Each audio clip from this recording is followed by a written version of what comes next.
Estamos aqui para mais uma gravação do podcast Elas e o Direito. Meu nome é Gerliane Aquino, sou advogada previdenciarista. Eu sou Irla Loureiro, advogada empresarial. E hoje nós temos como convidada a doutora Marta Lobo, ela que é advogada trabalhista. Vamos falar hoje sobre rescisão, não é isso? Exatamente, a doutora Marta Lobo novamente aqui conosco. Quem não assistiu, assista os episódios anteriores. Ela fala sobre o trabalhador avulso, aquele que está sem carteira assinada. E hoje a doutora Marta retorna para que a gente possa conversar um pouquinho a mais sobre o direito trabalhista, sobre o direito de você, empregado, na sua rescisão laboral, ou seja, quando você é mandado embora. Olá, todo mundo. Meninas, muito obrigada pelo convite novamente. É um prazer estar aqui de novo e vir falar dos direitos dos trabalhadores, né? E a maioria dos trabalhadores aí não entende ou não conhece muito bem os seus direitos, né? Então, eu acho que essa é uma ferramenta bastante importante para a gente conseguir levar informação para essas pessoas, né? Com certeza. Doutora Marta, e a gente escuta muito essa expressão de verbas rescisórias. Acredito que o trabalhador, ele fica, às vezes, sem ter noção do que vem a ser isso. O que seriam essas verbas rescisórias? Bom, as verbas rescisórias são os valores que você tem para receber quando você sai da empresa. E aí, de diversas formas diferentes, você pode ser mandado embora e assim por diante, e eu já chego nesse ponto. Mas assim, verbas rescisórias, o que seriam? São as verbas do encerramento do seu contrato. Então, pode ser aviso prévio, férias vencidas ou proporcionais, né? 13º salário proporcional, normalmente, o saldo de salário. Né? Sim. E aí também tem aí as questões dos valores relativos ao fundo de garantia e também o seguro-desemprego, que aí vai depender de cada modalidade. Sim. E por quais motivos assim um trabalhador ele pode ser mandado embora, legalmente falando? Então, assim, ele tem teoricamente, três espécies formais de rescisão contratual, né? Sim. Que seria a primeira, dispensa sem justa causa ou dispensa imotivada. É aquela onde o empregador, o patrão, não quer mais trabalhar com você, está insatisfeito de alguma forma, porque dificilmente o patrão vai mandar embora um empregado que ele está plenamente satisfeito, a não ser que ele tenha uma crise, feche a empresa, alguma coisa assim. Mas normalmente o empregador não está satisfeito com aquele empregado, então ele vai lá e dispensa esse empregado. Sem justa causa, sem razão. Nos Estados Unidos, por exemplo, para você dispensar um empregado, você precisa justificar aquela dispensa. A lei exige que você justifique aquela dispensa. Por que você está dispensando aquele empregado? Porque lá tem muitas questões afetas à discriminação e assim por diante. No Brasil, não existe essa possibilidade. No Brasil, você não precisa justificar a dispensa comum. Você precisa justificar a dispensa por justa causa, mas não a dispensa comum. Você está insatisfeito, você quer reduzir o quadro, você vai lá e dispensa aquele trabalhador. Então, essa é a primeira modalidade. Dispensa sem justa causa ou imotivada. A segunda modalidade é o pedido de demissão. O empregado está insatisfeito, não quer mais trabalhar, e aí ou ele arrumou um outro emprego melhor, ou ele simplesmente não quer mais trabalhar. Ele vai lá, faz uma carta de demissão e pede a sua demissão. Ele informa que não quer mais trabalhar na empresa, que não tem mais vontade de prosseguir com aquele contrato de trabalho e encerra. Então, a primeira modalidade é por iniciativa do empregador e a segunda modalidade é por iniciativa do empregado. Temos uma terceira hipótese, que é a rescisão por justa causa. Então, assim, o empregado, ele não pode cometer alguns atos no contrato de trabalho sob pena de ser mandado embora por justa causa. Qual é o impacto da justa causa? Basicamente, verbas rescisórias. Basicamente é isso. Então, assim, ele não pode praticar atos de improbidade, roubar a empresa. Ele não pode ter mau comportamento relacionados a questões morais ou até comportamentos inadequados, talvez até de cunho sexual, assédio moral. ele não pode divulgar segredo da empresa, ele não pode agir com desídia, ou seja, ele começa a faltar. Ele falta um dia, não leva atestado. Aí ele falta outro dia, leva atestado. Aí ele falta outro dia, não leva atestado. Aí ele falta 3 dias, não leva atestado. E vem vindo, falta, trabalha. Ao longo do tempo, isso pode considerar uma conduta desidiosa, ou seja, o que demonstra que ele não quer agir, trabalhar da maneira correta. Isso também, a desídia também pode acontecer quando ele faz corpo mole, o chamado corpo mole, né? Então, isso também pode ser caracterizado como desídia. Insubordinação, ou seja, você recebe uma ordem direta do seu chefe e se recusa a cumprir. Ele pode se recusar a cumprir quando a ordem é ilegal, quando, por exemplo, o empregador manda ele fazer uma coisa que não seja legal. Por exemplo, fraudar um documento, alguma coisa assim. Aí ele tem motivo justificado para se negar a cumprir aquela ordem. Então, são diversas hipóteses que o empregado tem que seguir para não ser mandado embora por justa causa.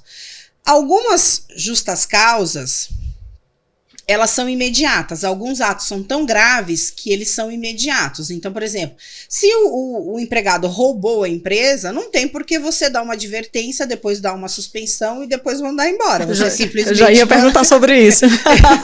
Você simplesmente manda ele embora, né? E existem algumas espécies de falta grave, né? Todas elas estão elencadas num único artigo da CLT, que é o artigo 482 da CLT. Quem tiver curiosidade de saber quais são essas hipóteses de falta grave, né? Porque assim... E, doutora Marta, o que é CLT? CLT é a consolidação das leis trabalhistas. Então, é um decreto que foi estabelecido unindo toda a legislação do direito do trabalho num único código para estabelecer quais são os direitos dos trabalhadores. É a lei principal de que trata o direito dos trabalhadores. Para que o povo entenda, é a lei que rege a relação de emprego, certo? É a lei trabalhista. Exatamente, a legislação trabalhista. Então, assim, tem algumas justas causas, por exemplo, algumas faltas graves que elas podem ser tratadas de maneira proporcional. Então, por exemplo, o que eu falei da desídia. Se o empregado faltou uma vez sem justificativa, o empregador pode ir lá e aplicar uma advertência escrita. Aí ele faltou uma segunda vez, sem justificativa. O empregador vai lá e já aplica uma suspensão de 1 dia. Tem empresas que adotam assim, advertência, suspensão de 1 dia, suspensão de 3 dias e justa causa. Tem empresas que adotam advertência, suspensão e dispensa por justa causa. Mas isso é maleável? Se a empresa ela pode escolher? Ela pode estabelecer um regramento dela mesmo. E tem empresa que não tem regramento nenhum. Tem empresa que dá 25 advertências e aí o rapaz, sei lá, perdeu a mãe, faltou no dia, não conseguiu o atestado para levar, ele vai lá e manda por justa causa. Então, tem uma questão assim de falta de critério, Sim. né? Então, Mas assim... essa falta de critério é porque não existe legislação específica que regule isso aí. Exatamente, Né? Não está na lei exatamente. dizendo que você tem que dar advertência, depois você tem que dar suspensão para poder emitir por justa Mas causa. existe uma questão chamada princípio da proporcionalidade, princípio da razoabilidade que rege toda a relação contratual. Seja ela uma relação comercial, seja ela uma relação de trabalho. E é nesses princípios que se baseiam essa graduação das penalidades, ou graduação, como eu vou dizer para ficar mais... ter o bom da punição. senso. Não é uma questão de bom senso, Irla. É uma questão de gradação. Eu já consegui reverter justas causas que não tinham gradação. Entendeu? Que não tinham essa questão de proporcionalidade. E eu também já consegui manter justas causas trabalhando pela empresa, observando a gradação. E aí é um trabalho que o advogado faz, que é um trabalho de consultoria com a empresa, por exemplo, estabelecer qual vai ser o critério que a empresa vai adotar e estabelecer isso para os empregados. Primeiramente precisa haver algo muito claro dentro da empresa, uma política muito clara, regras de trabalho, você Sim. tem que ter um contrato de trabalho muito bem escrito, com as regras para que o funcionário saiba realmente o que é que ele vai exercer, o que é que ele vai desempenhar dentro Na daquela verdade, empresa. tem que ter um regimento interno. O ideal é que toda empresa tenha um regimento interno. Então, assim, ela estabelece qual é o regimento interno. As obrigações contratuais é uma coisa. O regimento interno é outra, porque o regimento interno ele estabelece normas gerais. Sim. Então, assim, o contrato de trabalho ele é específico entre a empresa e aquele empregado. Porque, por exemplo, você pode ser contratada numa função que seja assemelhada à minha, que seja parecida com a minha, mas você não tenha as mesmas demandas, as mesmas obrigações ou as mesmas responsabilidades que eu. Sim. Então, o contrato ele é individual. Agora, o regimento interno, o regulamento interno da empresa, ele é coletivo e serve para todos os funcionários. Então, o regulamento interno pode trazer informações sobre faltas, como que é o procedimento para você comprovar uma falta, para você justificar uma falta. Por exemplo, tem empresas... Eu mesmo comecei a advogar para uma empresa agora que eles exigem que o funcionário entregue o atestado pessoalmente na sede da empresa em 24 horas. Isso é complicado. Não tem como ser feito. Não é razoável, isso. Não né? É razoável. Uhum. Então, assim, por exemplo, o rapaz trabalhava em São José dos Campos, a sede da empresa era em Santo André. Ele estava com suspeita de Covid. Como que ele vai se deslocar da casa dele, em São José dos Campos, até Santo André para levar um atestado médico? E se ele tiver com algum sintoma? É tipo assim, se você de fato estiver incapacitado de vir ao trabalho, você vier deixar o atestado, vai desnaturar, exatamente, meio que desnatura, né? Ela já é bem clara em dizer que tem que ter um meio hábil. Isso é tipo uma prova diabólica. Exatamente, total prova diabólica, né? Para quem não sabe, prova diabólica, só para esclarecer, é aquela prova que é impossível de ser produzida. Ela é tão difícil de ser produzida que ela se torna uma prova diabólica.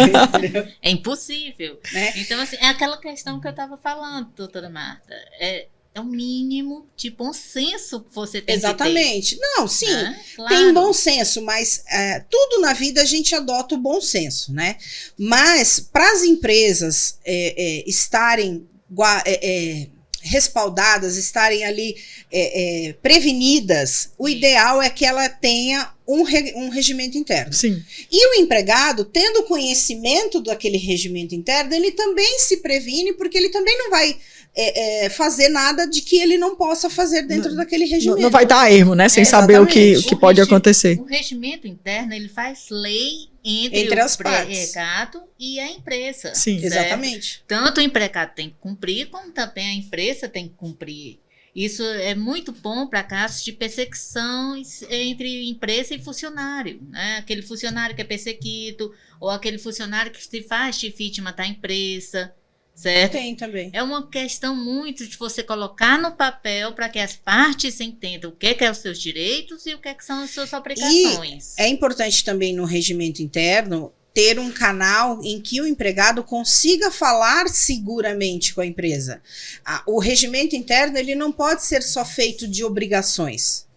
Ele não pode só estabelecer regras para o empregado, ele não pode ser unilateral. Uma via de mão única, né? Uma via de mão única. Ele tem que ser uma via de mão dupla. Então, se você tem como estabelecer um regimento interno, também é prudente, é benéfico para a empresa que você estabeleça um canal de conversa seguro daquele empregado. Sim. Porque para evitar casos de assédio moral, assédio sexual, perseguição, dano e assim por diante. Porque a empresa séria, ela está preocupada com esse tipo de coisa, né? Ela tende a olhar com os olhos mais amorosos para esse tipo de questão, né? Porque ele está respeitando ali a dignidade do trabalhador também, né? E, doutora Marta, isso aí nós estamos falando de uma empresa que tem um certo porte, uma certa quantidade de funcionários. Mas isso é bom a gente lembrar que não se aplica apenas a essas empresas. Não, de jeito nenhum. Aplica-se, inclusive, ao MEI, por incrível que pareça. As pequenas, médias empresas, aquele trabalhador que está ali legalizado como MEI, que tem um funcionário, certo? Sim, ela pode se aplicar a qualquer tamanho de empresa. Qualquer empresa, qualquer empresário, ele pode adotar todas as medidas possíveis para tornar o seu negócio o mais legal possível. Não é legal de, ai, bacana, ele é legal, ele é bonitinho. De que ele esteja enquadrado dentro da legislação e dentro dos princípios do direito do trabalho. E qual a importância disso, doutora Marta, financeiramente para evitar a demanda trabalhista. Basicamente, evitar a demanda trabalhista, porque as maiores causas de quebra das empresas é a carga tributária e o passivo trabalhista. O que é o passivo trabalhista? São as ações, as dívidas trabalhistas que aquele empresário tem. Verdade. Certo? Muitas empresas acabam quebrando assim. Exatamente. Eu conheço várias empresas que quebraram. Tem empresas aqui em São Paulo enormes com demandas trabalhistas enormes. Vigilância. Tem uma empresa aqui em São Paulo que era a empresa que fazia toda a coleta de lixo e limpeza de rua de São Paulo. E essa empresa quebrou. Por causa de quê? Demanda trabalhista, ação trabalhista. Começa a ser um bolo tão grande que mesmo a empresa fazendo acordo, vai chegando um momento que fica assim, ele começa a ficar sem funcionário para atender os contratos, ele começa a ter funcionários insatisfeitos que atendem porque assim, essas empresas normalmente elas prestam serviços para uma outra empresa, né? Aqui no caso, por exemplo, vamos colocar essa questão da Prefeitura de São Paulo. Essa empresa prestava serviço de coleta de lixo e limpeza das ruas para a Prefeitura de São Paulo. Aí começa a ter ação. Aí isso já desnivela, muito obrigada. Já dá um problema aí nas contas internas da empresa. Com certeza. Né? Já começa assim. E aí, o que vai acontecendo? Ela vai começando a pagar dívida. Aquela empresa que contratou os serviços dessa terceirizada vai começando a segurar pagamentos, porque ela começa a ver que o negócio não tá bom. E que ela pode ser responsabilizada. E ela pode ser responsabilizada, então ela começa a segurar pagamentos.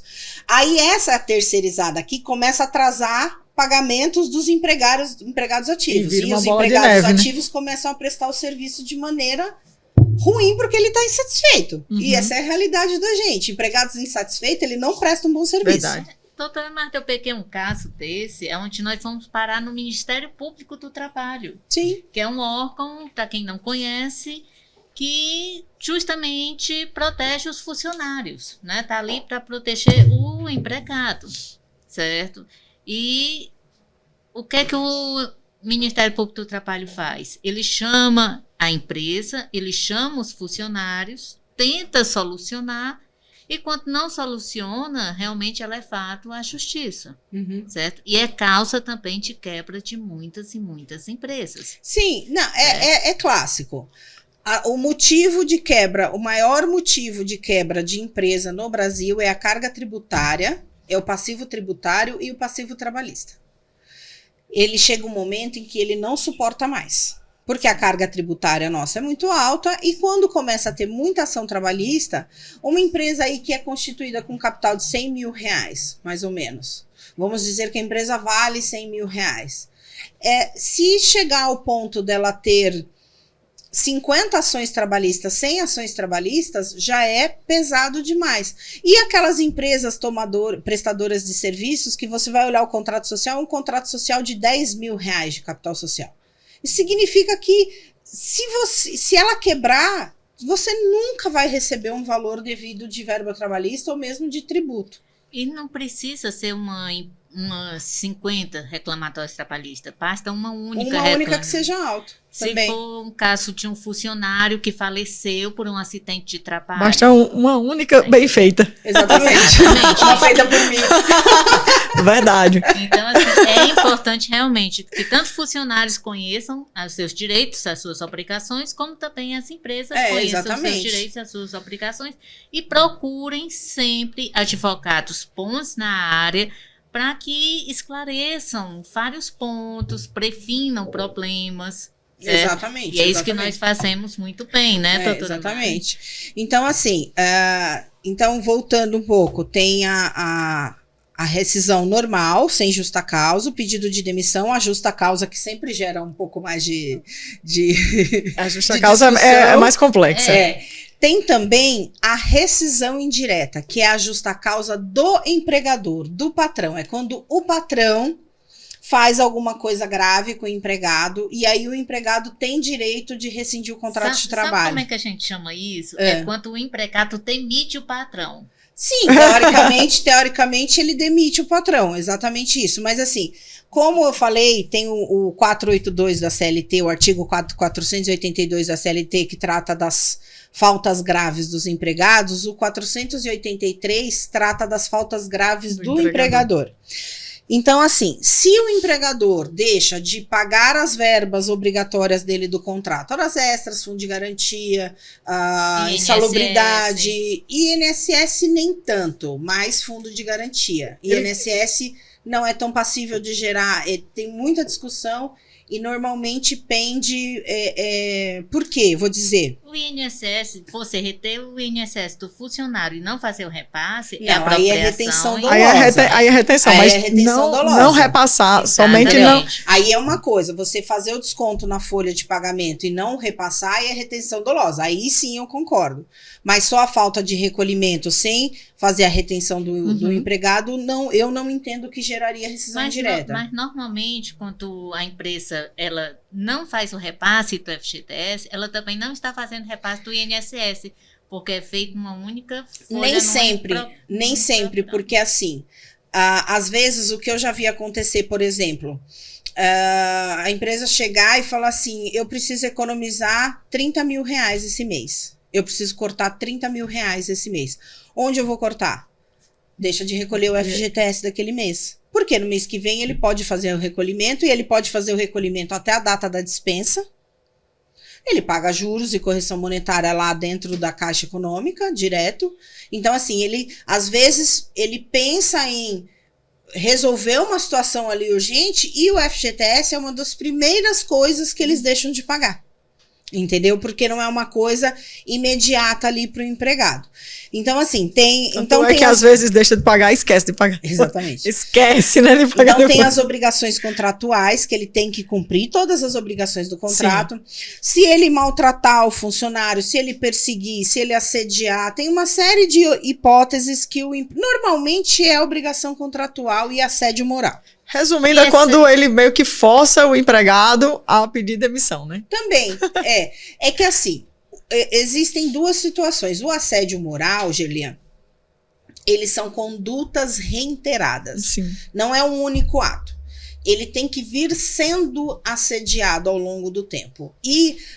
Doutora Marta, esclareça exemplos claros de assédios morais. Porque a gente está falando aqui muito na parte da teoria. E a população ela precisa identificar o que é um assédio moral que uma empresa faz. Assédio moral, por exemplo, muita perseguição, muito humilhação perante as outras pessoas, tirar o serviço da pessoa, a pessoa ficar na empresa sem fazer nada.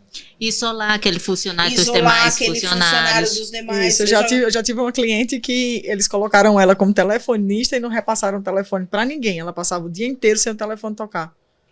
Exatamente. Parada, sem nada. Eu conheço casos de vendedor de loja que passava o dia no estoque sozinho. Uhum. Ele era vendedor, ele dependia das comissões. Das comissões, exatamente. E ele passava o dia inteiro no estoque. É todo e qualquer caso que reporte a uma humilhação. Na realidade, assim, no final, você vai ter isso. Sempre que os funcionários se sentirem humilhados naquele serviço, naquela função, certo? É porque ele está sendo discriminado, colocado em separado dos funcionários, porque ele está sendo impedido de realmente trabalhar, de exercer aquilo que ele foi na empresa fazer, certo? Seja porque ele está sendo colocado para fazer coisas da qual ele não se sente confortável em fazer, e o patrão sabe perfeitamente disso, e faz somente para impor ao funcionário. O assédio moral, ele é o que eu falo, são coisas que o patrão vai fazendo com aquele funcionário que vai tirando a força daquele funcionário, que ele vai perdendo a motivação, ele vai perdendo a vontade até de trabalhar e, em alguns casos, até de viver, porque o que existe hoje de casos de depressão relacionados ao ambiente de trabalho são enormes, né? Então, são várias as situações em que o empregador também pratica uma falta grave. E aí, como que funciona a rescisão indireta? Ela é diferente de todas as outras hipóteses. A rescisão indireta, ela só é reconhecida judicialmente. Você não pode chegar no seu patrão e falar assim, olha, eu estou te comunicando da rescisão indireta, você paga as minhas verbas rescisórias e estamos aí. Não, vai depender de uma decisão judicial. Então, você vai ter que ingressar com uma ação informando o juiz o que aquele patrão está fazendo de errado. O juiz vai decidir se o patrão praticou uma falta grave que pode levar à rescisão indireta ou se não. Doutora Marta, sendo bem prática, certo? O funcionário, ele está se sentindo coagido, humilhado, perseguido, não tem mais condições de trabalhar naquela empresa, quer sair daquela empresa, ao invés dele chegar para a empresa e pedir a sua rescisão, ele precisa ir aonde? E o que é que ele precisa procurar um advogado. Ele precisa procurar um advogado, explicar a situação. Ele precisa procurar um advogado especialista, ele precisa ingressar com uma ação. Então, ele vai entrar na justiça contra aquele empregador. Agora, lembrando, ele precisa ter matéria de prova. Ele precisa ter como provar. Não necessariamente, porque pode ser matéria de direito.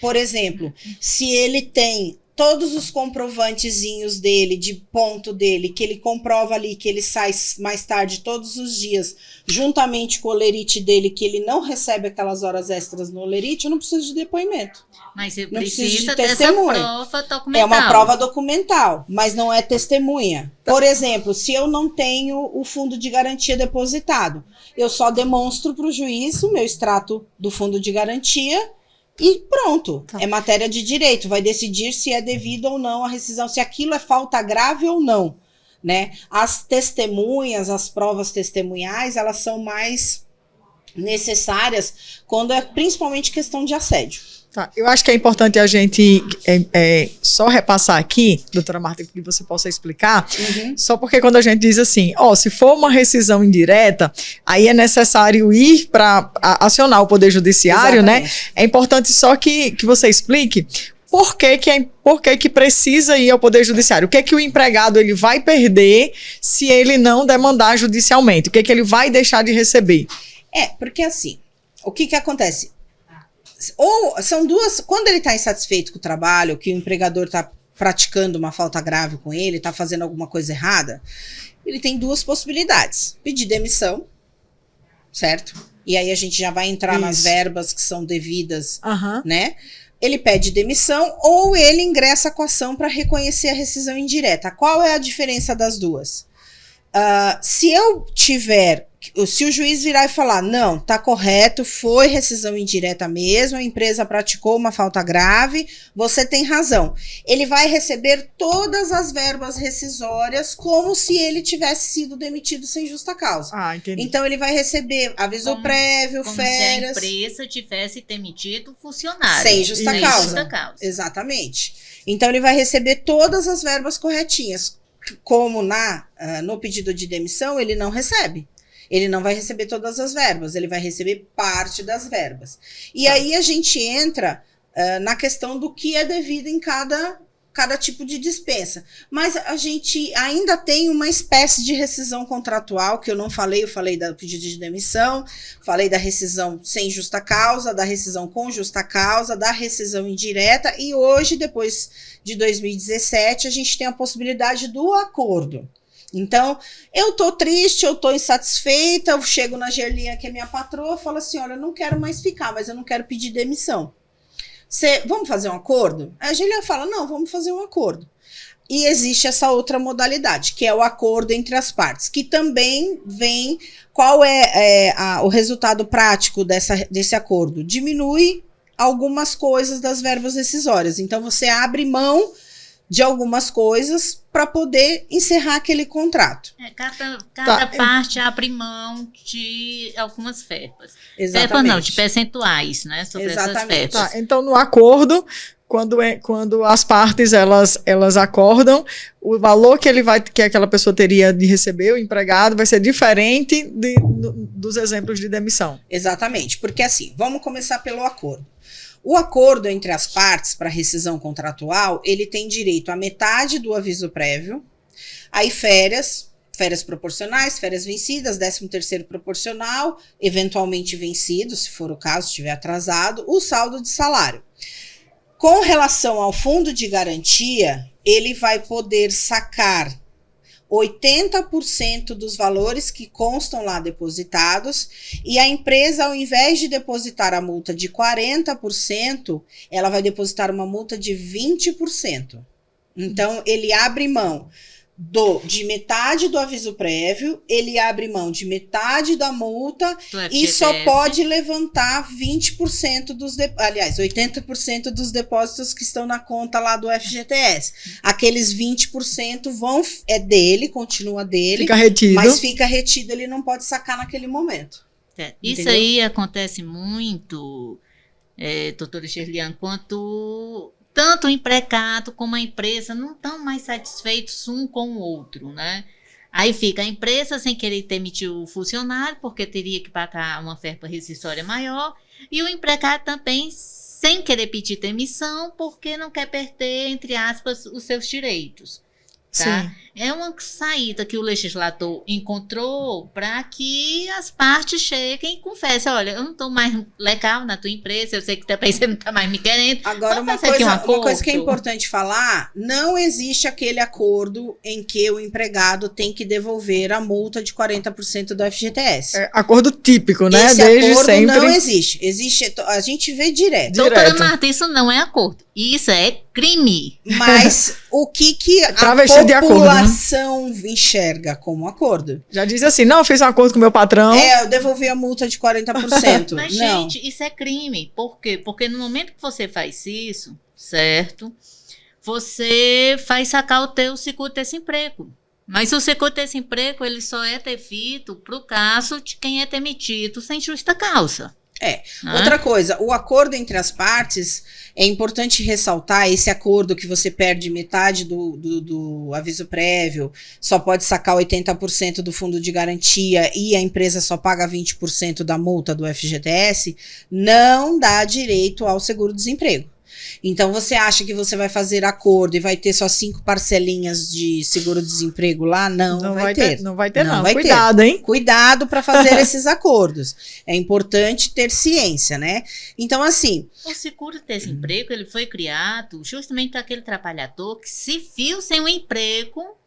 Exatamente, o nome já diz tudo, né? É seguro-desemprego. Se não tá burlando, agora, se você optou em sair da empresa, mesmo que seja por meio de um acordo, você optou, você não ficou desempregado ali de uma hora para outra. Você não foi dispensado sem justa causa e ficou ao léu, ficou ali perdido no mundo, vamos dizer assim. O seguro-desemprego, ele só é devido para quem não está trabalhando, para quem foi dispensado sem justa causa. Então, na modalidade de acordo, não tem seguro-desemprego. Tá. E na justa causa, na demissão por justa causa? Também não. E tem férias, 13º, como é que é? Então, vamos lá. Demissão por justa causa. Você recebe saldo de salário e férias vencidas só.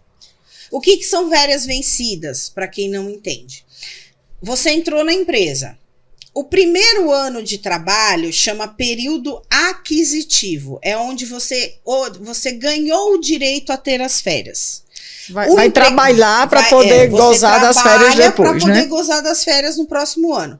O segundo ano chama período concessivo.